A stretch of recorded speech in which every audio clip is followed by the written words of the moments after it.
Hello, Workday world, and welcome to our webinar here at Syssero. My name is Ryan Massey, and I'm the co-founder of Syssero and currently serve as the SVP of HR Technology Sales.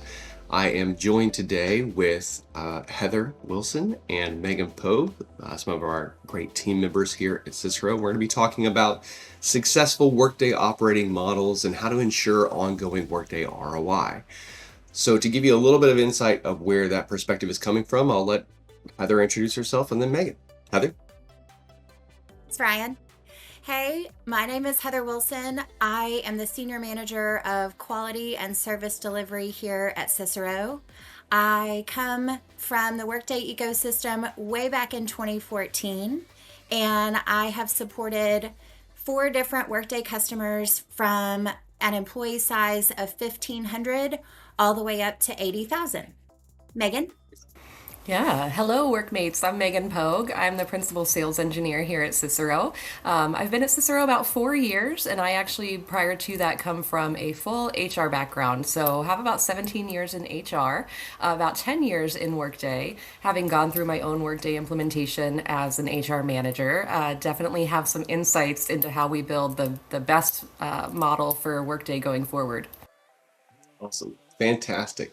So when we talk about ownership of Workday or successful operating models, I have a curiosity for this team about what does owning Workday actually mean? Um, and who typically holds that responsibility?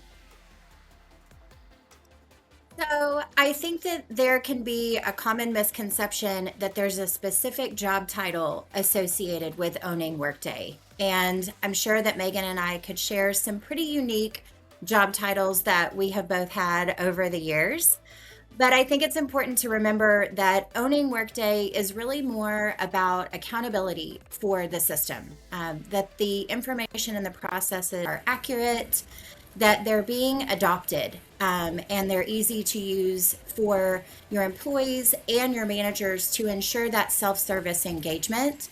And sometimes you can get a little confused about what another function within the business is doing. So that ownership really comes from a partnership of your HR teams, your IT team, and more than likely your finance group. Most of the time, that ownership really lands with an HRIS or what you might call a Workday admin today. But you've got to have some executive sponsorship to ensure that you have that cross functional knowledge and communication happening, because that's sometimes where a breakdown can happen. Yeah, for sure. I couldn't agree with that anymore. I think the organizations that we see get the most ROI out of Workday, they definitely treat it more as a business platform, not just an HR system. And sometimes you see that kind of shift to, oh, this belongs in HR, when really it's, when you're getting the most use out of Workday, it really is a full business platform. So we need to have the correct voices in the room. Right. And I can't help but see this danger zone category here. And I'm curious about what are the biggest governance and compliance risks. We can't talk about ROI and success if we get and not kind of mention where there are areas of risk and areas of concern. And it seems like you're calling some out here. So just expounding on that, what are the biggest risk areas in ownership when it's ambiguous? Can we talk more about that? For sure. I think it is a huge operational risk to have those undocumented decisions. Maybe I have worked with another customer, and this is the way we had Workday set up there. And so, since I have the admin access to modify business processes, I'm making some choices about the way this business process is set up. And sometimes those rules get overlooked and you have things routing incorrectly. Maybe you're sharing information with a security group or a user within Workday that shouldn't have visibility to that information. I think the big gotchas have to do with maybe comp eligibility rules, those security role assignments that allow visibility. And if those tend to go unnoticed for a period of time, you might find yourself doing a lot of cleanup. The other outcome of that can be a little bit of a game of hot potato.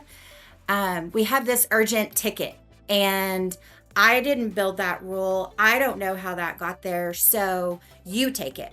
And maybe the visibility and the understanding around that makes it really difficult to come up with a good solution, and you end up being really reactive to things. You talk about urgency and you talk about, it reminds me a lot of something that I get asked, or a client will say often. I've talked to hundreds of clients in Workday, pre-implementation, during implementation, post-implementation. And there's a common phrase that I hear, and that is, we have a lean team. And lean is such a subjective term because I'm like, tell me more. It's always followed by a tell me more. What does that mean, a lean team? Sometimes that means 1, 2, 3 people, and then sometimes I'll get the answer of 11 people. You talk about that urgency and then reacting and being in a reactive mode. I wish someone could just narrow down for them, and I often try to, and I know that you all help me with that when we're on calls together. Like, what is an ideal team structure? So I would love to look at, beyond the governance and compliance we've covered here, if we were to look at like a 2,000 person organization, what does that look like?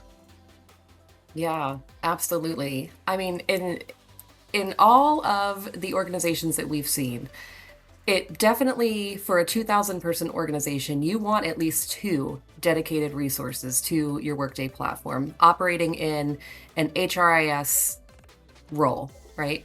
We see a lot of organizations struggle with security governance, release readiness, ownership of integrations, undocumented configuration changes, as Heather mentioned. And over time, that's going to continue to create audit exposure, technical debt, operational instability. So a lot of organizations don't realize they have that problem until an audit happens or something comes out in a release and it fails. They turn it on and all of a sudden we have a fail. Or a key employee leaves the organization and nobody fully understands how our Workday was operating or how we maintain it. So in this situation, in a 2,000 employee organization, two dedicated resources at least, but my personal opinion, you want 3 to 4 in an ideal state. And that's going to depend on the complexity of your Workday platform. What modules do you have turned on? How many different items are they handling? Because in a really great scenario, your HRIS person is not only understanding how to configure Workday, but they're also understanding the business behind it, right? So if I have somebody handling items like recruiting and talent, I want them to not only be able to work on that in the Workday system, but I want them to be able to understand why I need offer letters to go out a certain way or why performance reviews and calibrations matter. It's just really important for a really successful Workday tenant. Then separation of duties matters. I mean, it does.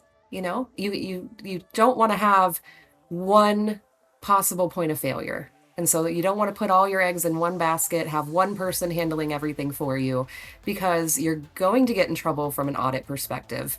And again, you run that risk of losing all of that institutional knowledge if that person chooses to move on.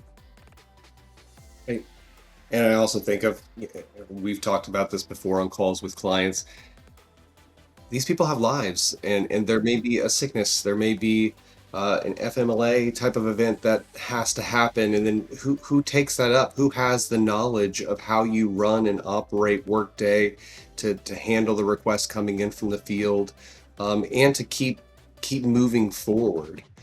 So if we were to look at, and I hope it's okay to ask this question, kind of previewed it a little bit there accidentally, of good, better, best. What does it look like if from an internal team structure, from a support structure, overall support structure? What separates surviving from protecting the investment and getting the most out of it? Yeah, I love this. I love this question because I think that when you break down good, better, best, you really have to think about what are we trying to achieve at all of those levels. Good is just we're surviving. We're just surviving. We're not really strategizing for the future, right? Better, okay, we're getting stable. We're able to scale That's better. But best is when we're being really strategic and we have that strategic enablement across the organization. So I would say that the difference between good, better, best really is going to come down to whether Workday is being maintained or being strategically leveraged. So a good model, we're keeping the lights on, tickets are getting answered, releases are reviewed, and the platform functions. Better introduces that structure. You have defined ownership, you have dedicated HRIS, stronger release planning, better alignment between HR and IT. Best is treating Workday as that evolving business platform that it's meant to be. Yeah. That's when we talk about the Cadillac. Best is where you get to leveraging it as the Cadillac. Releases are evaluated strategically. Reporting is driving decisions instead of that reactive feeling. Governance is actually formalized. So all of the risk that Heather was discussing, we formalize that and we've eliminated our risk as much as we possibly can.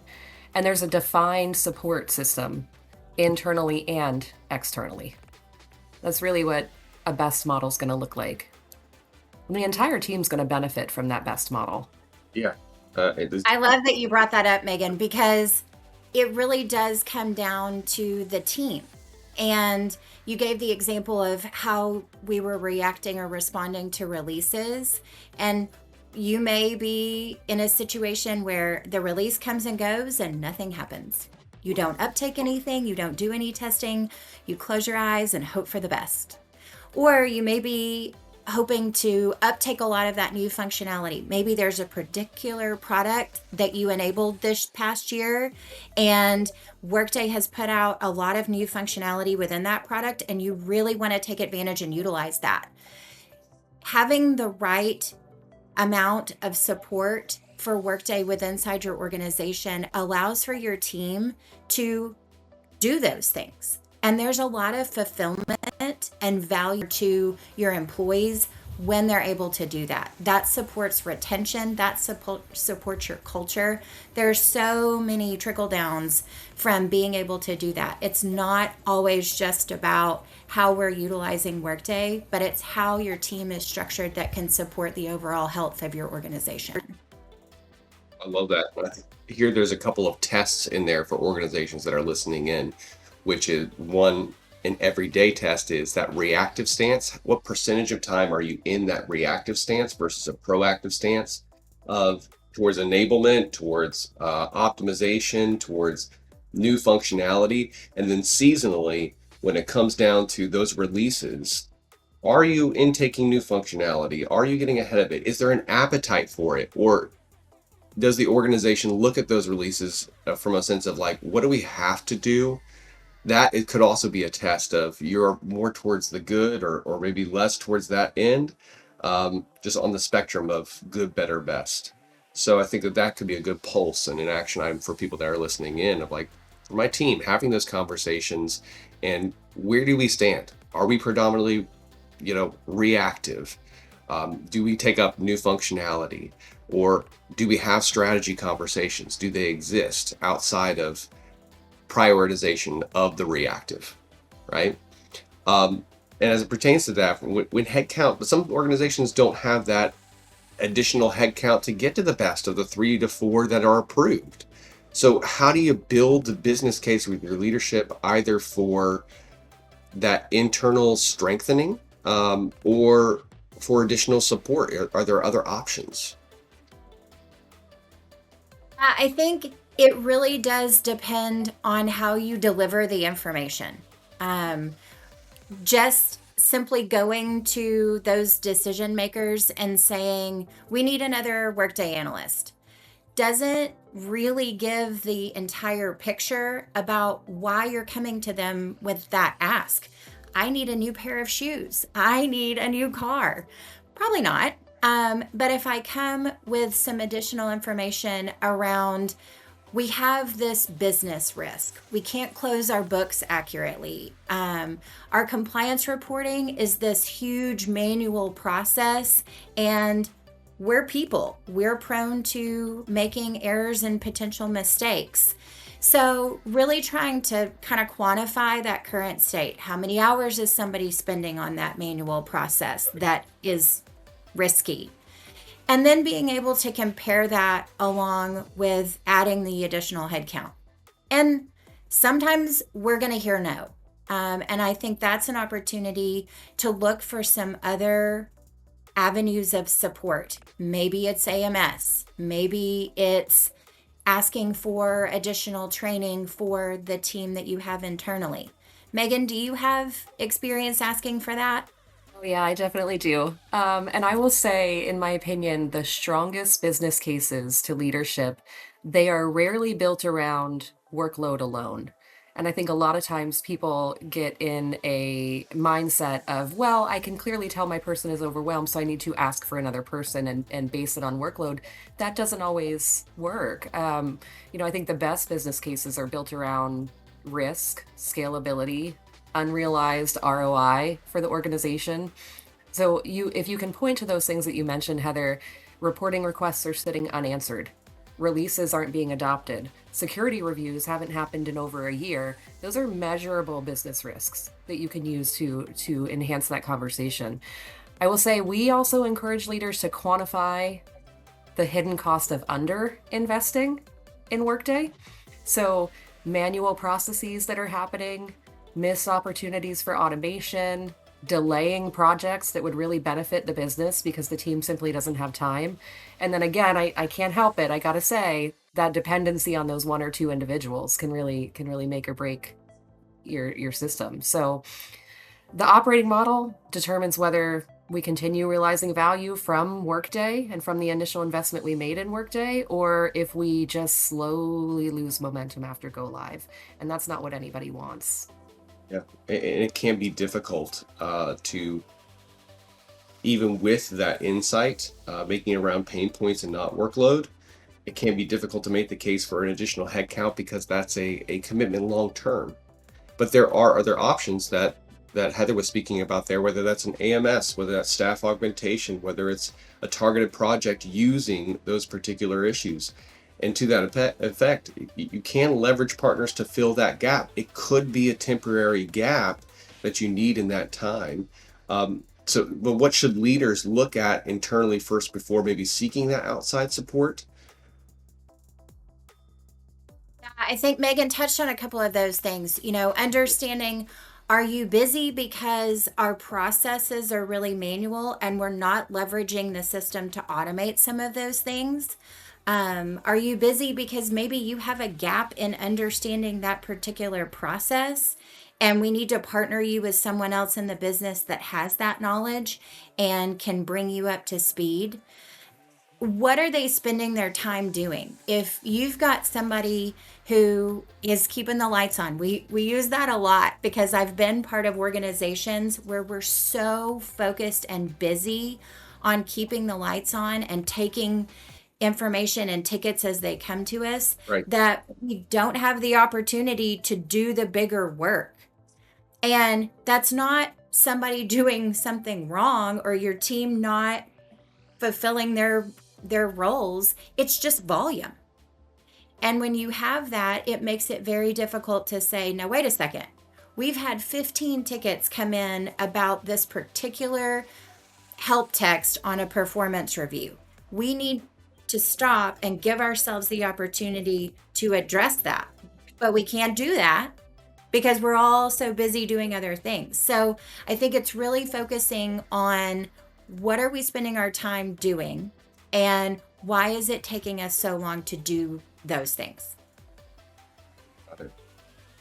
Well, I'm curious, you both have been on the front lines in dealing with the complexity of those issues, the bandwidth, the initiatives coming down from the top of where we want to find that ROI.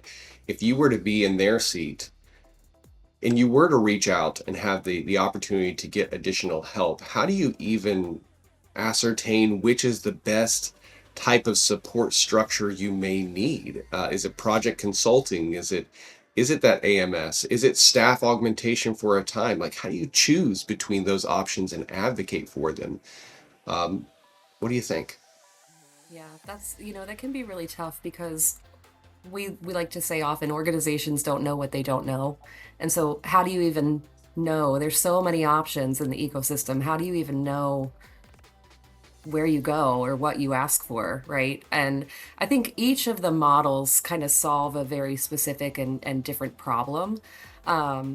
Project consulting, just very project based. I would say it's good for defined initiatives. It's a super defined initiative. We're doing this one implementation of this module, and we have a go live date, we have an end date, and that's it. That's implementations, optimizations, new module deployment. I could see that being more project based, right? Because you have very finite start, end, everything's defined.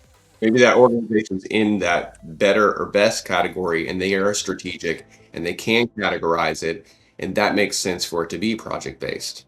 Yes, absolutely. Project based to me is more, we are better best. We have a team. Team just needs help with some things, right? And a good partner is able to do that, step in and understand and work cohesively with your existing HRIS team to make sure that the project is getting done while that HRIS team is still able to execute all of their strategic improvements within Workday. Um, AMS, AMS, that's my favorite. AMS is my favorite. So that's about operational maturity and sustainability. AMS is for us really an all-inclusive option, right? It helps organizations stay ahead of releases, governance, ongoing optimization work. AMS includes just everything. You need help with an audit, you need a security review to be conducted, you want a new module stood up. All of that is within AMS. I actually had a conversation last week with somebody who put it in a really great phrase. She said, "It's my phone a friend." Right? It's all these other things, but it's also my phone a friend. If something is not going quite right, if we realize we have an issue that needs to be addressed, I can phone my friend under AMS and they can help me quickly get to a resolution. And so AMS is my personal favorite. But staff augmentation can also be super helpful. Staff augmentation to me is more about bandwidth or continuity within the organization. So covering a leave for one of your key HRIS people that is going out, maybe backfilling a departure, or supporting a major initiative internally for a temporary time. Staff augmentation is great. There is a huge benefit to it. However, I am more of a fan of project work or AMS personally, because I just feel like with all things, when you move into a staff augmentation model, you're usually getting one or two Yeah, people. tied to an SOW that they have a skill set, a defined skill set, right? Yeah, you're not getting that whole team and that wide breadth of coverage across Workday like you would with the project or the AMS models. I will say though, I think most mature organizations eventually find themselves leveraging some combination of all three, Okay. depending on where they are in their Workday life cycle. I think there's a time for staff augmentation, there's a time for project work, and so I think most organizations will find themselves at some point leveraging all three. Yeah, I would like to mention here, as you highlighted AMS being your favorite in that category, the things that you are outlining there are things that we do in AMS, but not all AMSs are created equal. I'd like to mention that for sometimes larger organizations, offshore, overseas type of support that you may get, there's clear delineation in what they will work inside of AMS, and then what is a separate project or outside of a help desk request. For us here at Syssero, we designed our AMS from the end customer perspective, from Megan, from Heather, your perspective of, I really would love to have that true phone a friend that regardless of what the initiative is, whether it's business related and M&A activity and checklists that I need to go through, or it is a break that needs fixing or a new functionality that needs enabled, it's covered under this same team. But that is rare in the ecosystem. So I do want to call that out as it's my favorite too. We designed it purposefully to remove that red tape, but they're not all created equal. If they're larger organizations, global organizations that have the AMS structure and lean on certain workforce models, you may find more red tape in it. And that's not advocating for, hey, we do it, no one else does it. There are other people that do that type of structure out there. We love what we've created here. Make sure you find that if that is you leveraging your partnerships to fill that gap and you need that phone a friend truly.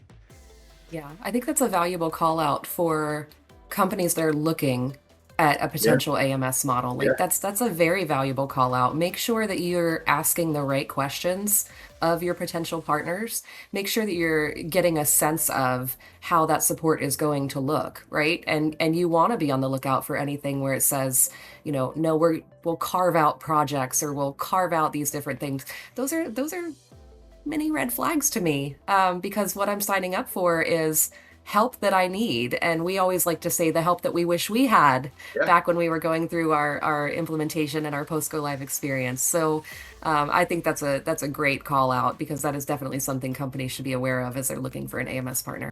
Yes, a shameless plug for another piece of content that I created as well. If you are interested in watching this webinar, I actually listed out a number of questions that should be asked during AMS conversations in a post called "Be Curious, Not Judgmental," leaning on some of like Ted Lasso's stuff that he was done in his past. So check that out as well. But as we move on, thinking about we talked about the reactive stance, the proactive stance, the good, better, best, leveraging the partners to fill the gap. I'd love to be able to give, our listeners here, our viewers here, something about warning signs that may show up that may say, hey, we need to do something about this. Whether it is add a headcount, whether it is bolster the team up with leveraging a partnership in some capacity. What are those warning signs in which is most underestimated? Yeah. Um, the most common warning sign I think Heather definitely touched on is a growing backlog and finding yourself in reactive operations. When organizations get to a point where that backlog is just growing and growing and growing, you're losing some of that excitement around Workday with your employee population. You want your employee population to love Workday, and they can. They absolutely can. We're going to give them self-service tools and access that they've not had before. We're also going to help tell the employee story from a talent, performance, advanced comp perspective behind the scenes in a way that they've never had it before, right? So you want your employees to love Workday. And when we find ourselves in a reactive state and so many things are backed up and we're not getting to some of these enhancements, strategic work completely stalls. And some of those benefits that your employees could be receiving, they're simply not because we don't have the time to build it, right? One of the most underestimated issues in my mind, and again, Heather mentioned this too, is that passive release management. Organizations don't often realize how much ROI they're missing every 6 months by not evaluating the new functionality, adopting it strategically. A lot of times, we hear this from a lot of organizations. It will be the Monday after the releases are loaded, and all of a sudden, how come the search bar moved? What happened? And that happened this last time. We heard that from a lot of clients. The search bar moved. Yes, it did. It was in the release notes and it was available for testing and preview. And little things like that. It may not seem like it makes a big impact, but when you've put together job aids and information and you've sent information out to your employee population and now something as small as the look has changed, Yeah, changed. that's an issue, right? And so we want to make sure that we're spending some time on release management and not just being passive about it, understanding what's going to be automatically adopted versus what we need to turn on. And then for those items that we need to turn on, there is so much benefit in these releases. Workday all the time is working to make it more efficient, reduce that manual effort on the back end. There is so much benefit to really handling your release in an appropriate way. So I went on and on about that, but I would say that's another one. If you are not handling releases appropriately, that's a big warning sign. Over time, the gap between the Workday that you went live with and these things that are coming out in releases that you're maybe not adopting, that gap's going to compound. And the platform's going to drift further and further away from what you want it to be, what your organization needs it to be. And so that's a huge warning sign as well. But I think the biggest thing, you're able to see it where you have that big backlog, you have that reactive operation. Your folks that are working on Workday are overwhelmed, frankly, and they're just simply not able to get to some of the strategy that needs to happen. Yeah, I think the other thing that you hear that we all cringe over is Workday is wrong. And that comes from lots of different places. It can come from a poorly worded question on a survey or a questionnaire that you've put out. It can come from the search bar moved, and now I'm looking at my documentation that says this is where I go, and it's not there.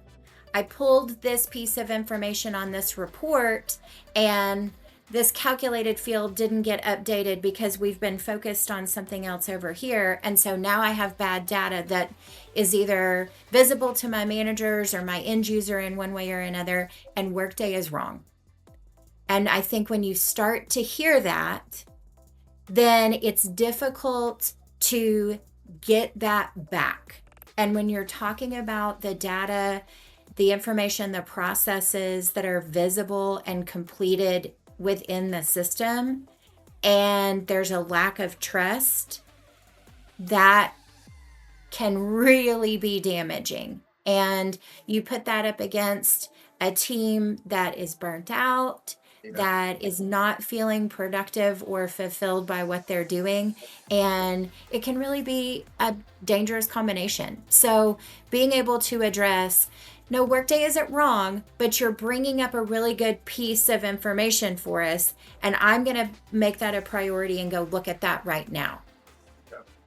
I think that's great. And when they find them, though, in that stance, when they're hearing that, when they're hearing Workday is wrong, when they recognize themselves really in any of these warning signs, what's the first step? Like, what does a leader do then? Yeah. You know, don't start with tools. Don't jump right into we're having a tool to fix it. Start with assessment. The first step is operational visibility. So before we jump into restructuring and all the things, we need a clear understanding of where responsibilities clearly sit, where bottlenecks exist right now, and where risk is accumulating. We need to understand that first. That's going to come from some combination of a governance assessment, a review of the backlog, a security review, and role clarity, right? In my backlog, I can see that the majority of my tickets relate back to reporting. I have a reporting issue.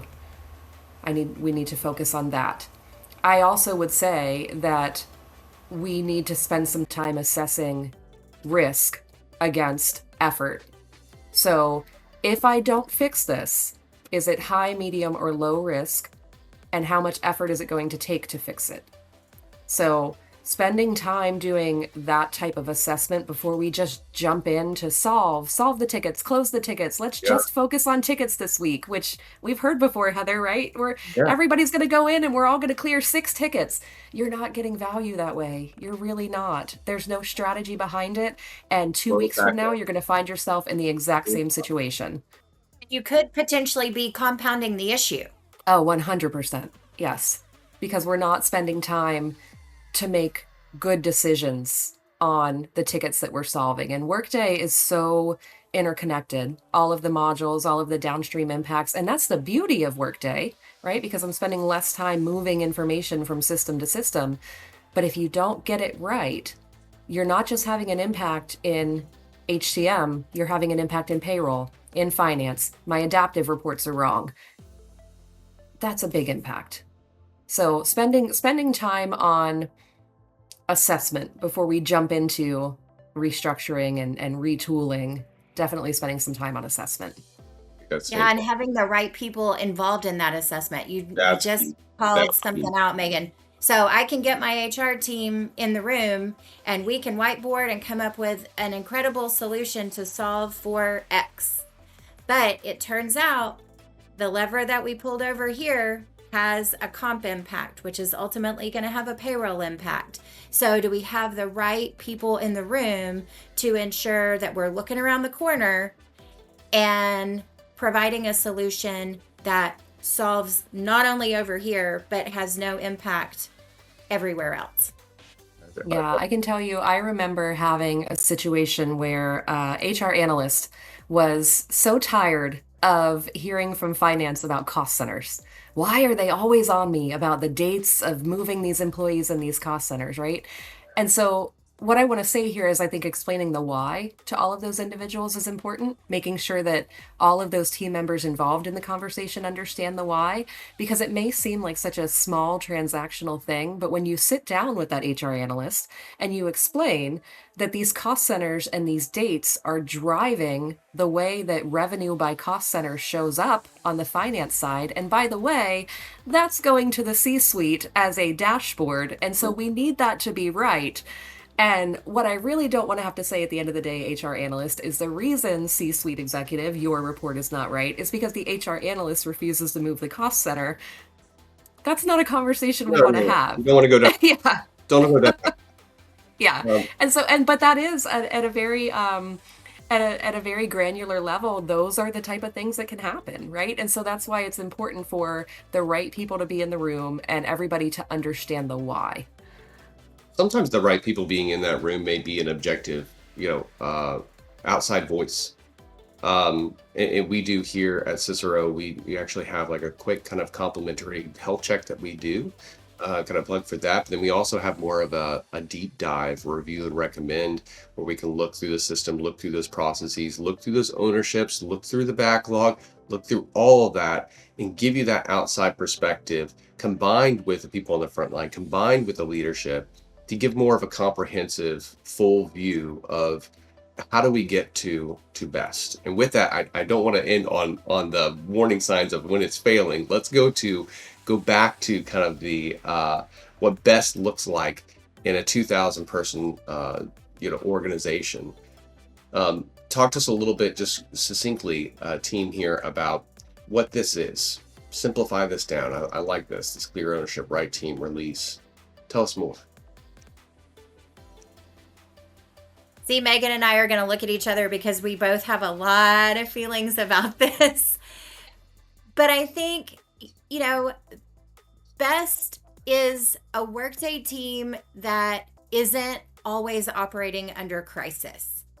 They are embedded in the right places. They're part of planning conversations.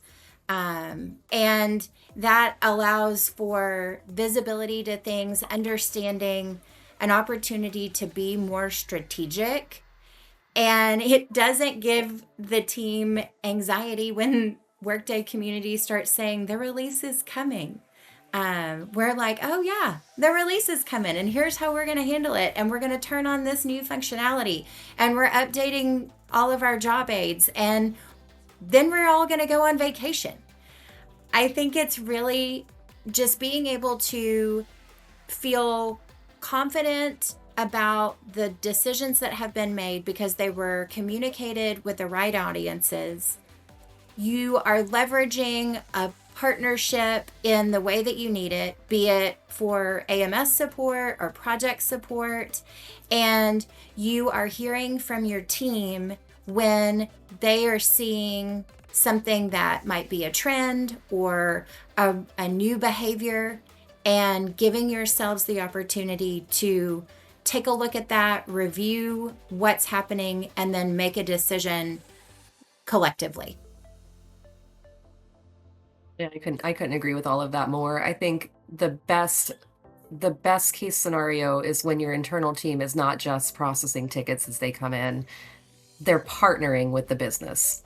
And not just your internal HRIS team, but the business feels positive about that partnership. And I think that's where you're really seeing that best, and you're really getting the outcomes that you need to help drive business decisions. I've got great data in Workday. I've got things that are flowing and operating the way that they should. We're able to look ahead to strategy for the future, and we're able to make better decisions using Workday data. because we have this fantastic partnership between the different business units and the HRIS team. Fantastic. I like this call to action that you all have included here of benchmark your team, identify those gaps, decide whether to build, hire, partner. You have levers, and then hopefully, we hope that this is able to give you some assessment of like where you as an organization may stand. I like talking to clients and saying, listen, you're not alone. So if you're hearing this and seeing that we just want to get to good, we're there. We'd love to help in that, even if it's a conversation of tell us more, tell us that lean team, tell us what that means and how we may be able to support and assist, and from the health check that we can do for you or any of the services that we can do, and all of those project-based, AMS-based staff augmentation we do here at Syssero. It's one of our differentiators is we have comprehensive support model solutions for you. But I hope that the content here was beneficial, and I want to thank you all for joining. I want to thank Megan and Heather for their insight and knowledge to be able to share with you. And if you did find it useful, you can always reach out to us, and please follow us across all the platforms. Thank you very much.